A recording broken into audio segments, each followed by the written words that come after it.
Games aren't fun anymore. Games feel different now. Games have changed. All of these quotes and many more come from the voices of hundreds of thousands, if not millions of players, lamenting the current state of video games as a whole. There's something of a rising issue with how video games are perceived nowadays. An overwhelming sense that something is missing almost. And in general, it's just a lot harder to stick with a game that you buy. This issue is only really prevalent nowadays. And that's because I think games have changed. And I think if anybody were to deny that fact, they would straight up be delusional. The state of gaming in the modern day has left people wanting, for lack of a better term, for the good old days. But what happened? And is there a way to somehow fix this feeling? I want to try to take the time in this video to get to the roots of these questions and come up with answers that may or may not help in this situation. Because I've been there, and I think the topic is still worth considering and deconstructing. So if you feel lost with the current state of games, then stick around, let's try to figure this out. I think you'll be surprised at just how complicated the problem is, and how complicated the solutions might be too. This video is largely going to go over two main topics: games changing, and how we can make games fun to play again. Both of these topics are going to have two subtopics each, which I'm going to be pretty freely jumping in between when talking about the broader respective topics. I want to sort of take an analytical approach to what is normally a pretty emotional set of questions. And I think my reason for this is because whenever you get to the real nitty-gritty parts of the details, I think that there are some actual definitive answers here. Answers that, if you ask me, other people who have made videos on this topic haven't necessarily brought up before. And yeah, with all that being said, let's go ahead and talk about the first question. How have games changed? Let's answer this question with yet another question. Why wouldn't they change? Variety is the spice of life after all. Video games are a type of technology, and technology is always growing and advancing. Not only has video game development become more accessible to the modern consumer, but also just the technology that facilitates video games has been improving. Games look better, sound better, and feel better now. And without coming at it from any lens of scrutiny, this is only really a good thing. But of course, in a perfect world, if that were really the case, then we wouldn't be here, now would we? Anybody who's been playing video games for, I don't know, longer than a week, will tell you that games are a little bit more complicated, and there's not really a standard of quality, so to speak. We currently live in an age where digital information runs sort of rampant almost. Growth and expansion of technology is becoming more and more of an all-encompassing thing in our lives. And if you ask me, why wouldn't video games do the same thing? Constantly changing and growing and adapting. The point where this starts to become an issue, though, is whenever we start talking about the reason why video games are even made in the first place. We need to be honest with ourselves here. The biggest names in video game development don't necessarily have our best interests at heart. At the end of the day, it has and always will be about the money that these games make. They're the products of super titanic giant corporations. Why wouldn't it be about the money? And it should go without saying that it's always been like that.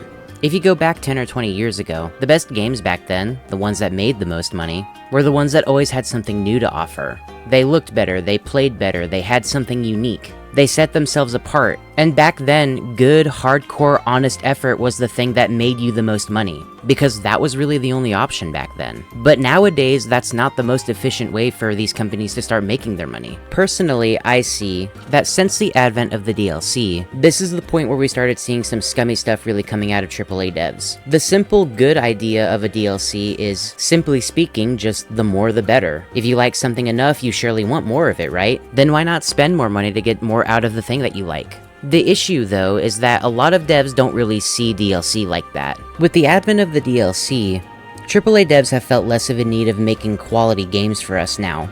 Instead, it's more along the lines of, oh, well, if they bought the game already, then just give them something more to pay for, without really doing anything or adding anything to the wider game. This is obviously not every example of a DLC, there's obviously good DLCs, but I know that you've played some bad ones. And this is widely the reason that those bad DLCs even exist. If you go further down the timeline here, that's the point where you're going to start seeing things like loot boxes, and then just a little bit further on, it's battle passes. Corporate greed is sort of the main pain point here. It's probably the most blatant driving force for why people don't really like whatever they're playing. A good game nowadays can be rife with so much greed that it actively just ruins the experience. And that sort of issue really didn't exist until pretty recently, all things considered.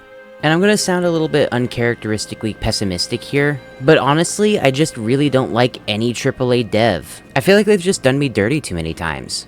At the same time, I'd like to think that I'm pretty good at separating art from the artist. Like yeah, I'll buy a AAA game every once in a while. If it's something that's promising, if people have also said good things about it. If I know for a fact I'm not going to waste my time with something that's just going to be a soulless cash grab. But why do I feel like I need to be won over or convinced it's good first? Good graces between me and AAA games just really don't exist that often anymore. And I know I'm not alone in feeling like that. It really doesn't take that much looking to find some sort of ugly, scandalous, dirty thing that these AAA devs have done to the wider game market, or the customers, or even their own dev teams. In this way, I kind of think that the customer base as a whole for any AAA game has sort of been disillusioned by everything. We're no longer the doe-eyed owners of whatever consoles we had whenever we were kids. We're adults now, and in that way I think we're fully aware of just how ugly a lot of this stuff really is just under the surface. I really do think that as time goes on we become a little more disillusioned and even jaded potentially. And since we're sort of moving into the topic a little bit, let's go ahead and shift gears some. I don't mean to be victim blaming anybody or anything like that. Truthfully, I do think it's a AAA market that ended up ruining games to some extent. But at the same time, regular everyday people like you and me also change. Many of us have day jobs. Some of us are starting families. There are things getting in the way of us normally being able to just play a video game. And whenever we do play them, it becomes harder and harder to find unique experiences. We've seen the hero save the princess 600 times already. What's new? That sort of thing is going to get harder and harder to find as time goes on. And there's not really a whole lot we can do to fix it. It doesn't help, then, that many new games that are coming out right now are either sequels or remakes of stuff we've already played. Those games can be good, and will continue to be good, certainly, but at the same time, they're not new. All of these things kind of coupled together can just make the entire game market feel really samey. Okay, so we talked about the issues some. Let's take just a little bit and sort of compartmentalize all of the issues together so that we can get a clearer understanding of what's going on with video games now. In no particular order, 1. AAA devs' corporate greed means that video games in general just feel a lot more scummy. 2. There's a supreme lack of unique ideas and IPs because developers don't feel like branching out. AAA devs specifically don't really feel like making anything new because it's not financially sound. It's a risk, and they don't want to take a risk. And 3. It's a you problem, technically. A lot of us are getting to the point where we value our time a lot more and have less of it to give for the things that we'd like. And because of that, we actually need to feel like we spend our time in a worthwhile manner. And then for, I guess, just new and unique things are getting harder to find because we're all growing older and we've seen all the same stories already.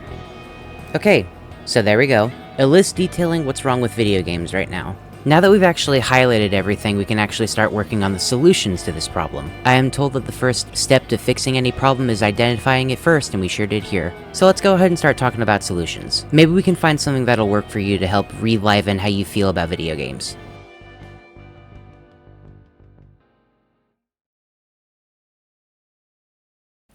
Okay, so here's the thing.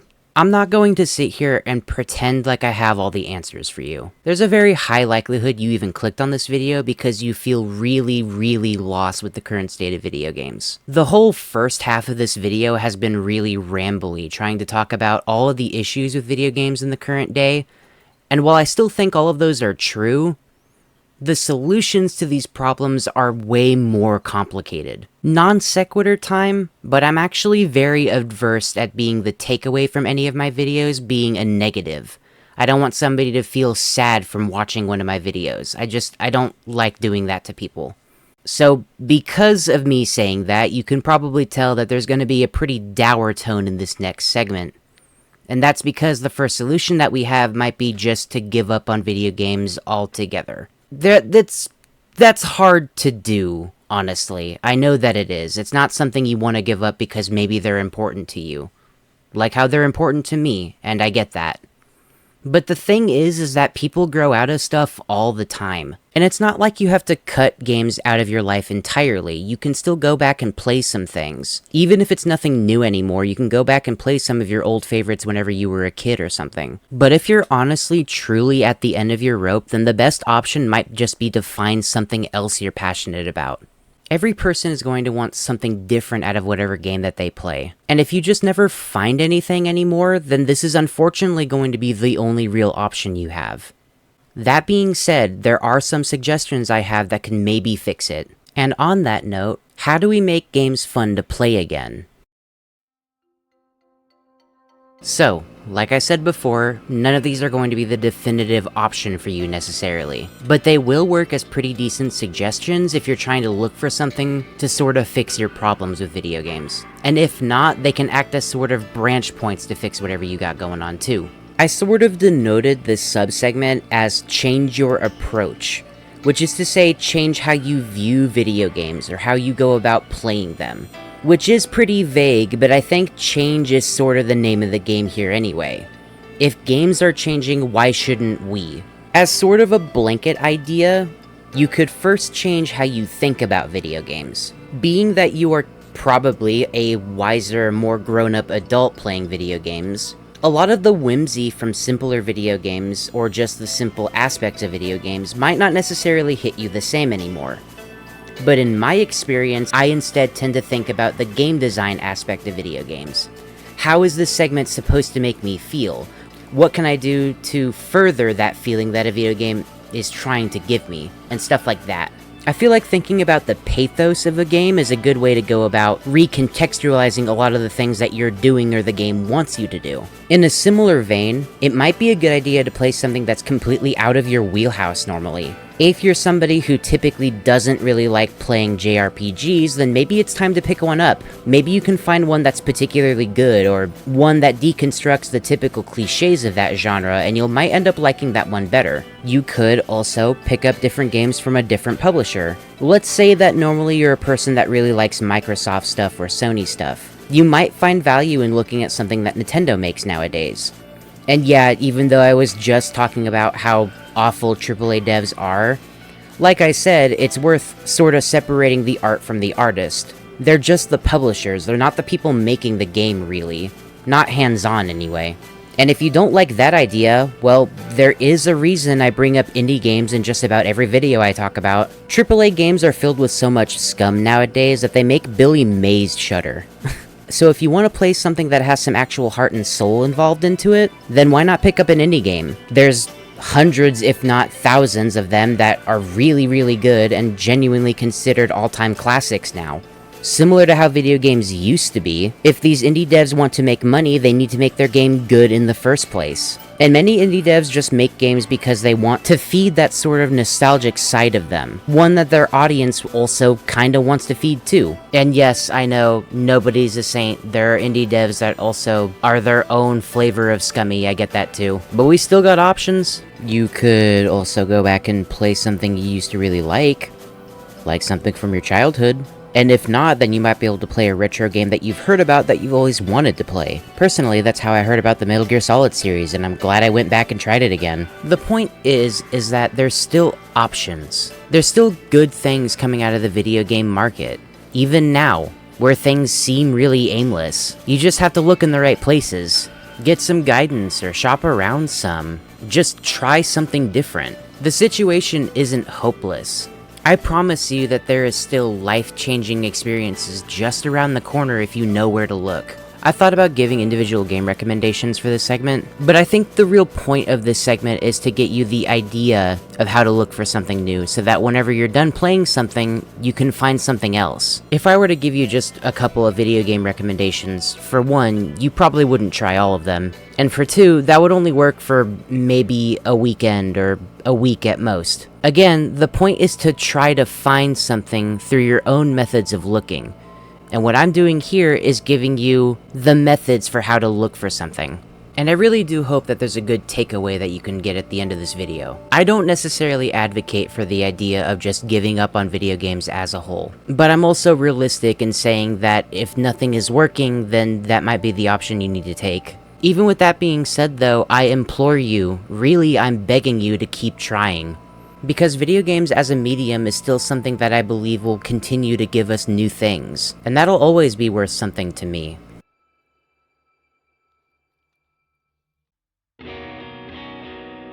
Change is a really, really scary thing. Even if you're somebody who constantly lives on the edge and wants to find new experiences, you have to admit that living from the familiar and then going to something completely foreign to you is pretty scary. And I'm learning more and more that that's gonna be a thing that happens no matter what you're talking about. Even for something as silly as video games, I feel like this is the case. Whether you decide to keep trying and look for new games that'll actually get your interest, or you give up on gaming altogether, one thing is going to remain consistent. Change needs to happen. If video games are going to keep changing, and they will continue to change, then we need to change too. We need to find more things that we're interested in, whether or not they're games. It's easy to feel off-put by the seedy underbelly of the things that we used to enjoy, but all the time I'm still finding something that's still interesting to me, that's still worth sharing. Your individual journey is going to be entirely different from how other people's journeys go, and the things that you like are a small but meaningful part of that. However you decide to go about this weird little hookup in your life, I wish you the best of luck, honestly. Because I know for a fact that games are still important. Even if there are just more bad eggs than usual nowadays. Don't lose hope. Don't stop trying. You'll find something, I promise. You'll continue to find new things. Okay. Well, this video was kind of a mess, I'm not gonna lie. But now that we're finally done, I'm gonna go ahead and get out of here. As always, like and subscribe if you enjoyed it. I upload every Friday. And if you feel like donating $1 a month, you can join the Patreon. You'll get your name at the end of these videos, and you can join a Discord if you join. Other than that though, I'm out of here. Have a good day, everybody.